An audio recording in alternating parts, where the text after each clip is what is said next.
అయ్యో నా దగ్గర 30 రూపాయలు ఉంది, ఇప్పుడు కడుపు నిండేదలా. ఐడియా అన్నా చెప్పండి అన్న. అన్నా దోశ ఎంత?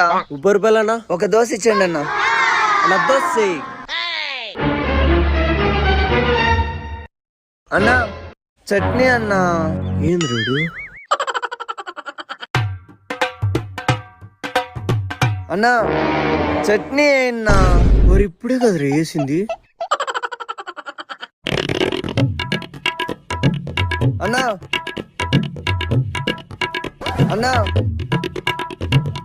అన్నా చట్నీ చట్నీ అని చంపుతున్నాడు కదా రేడు.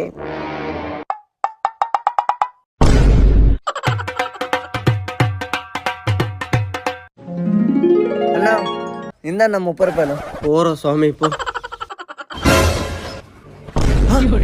దోశ తినేకొచ్చినాడా చట్నీ తినేకొచ్చినాడు రా.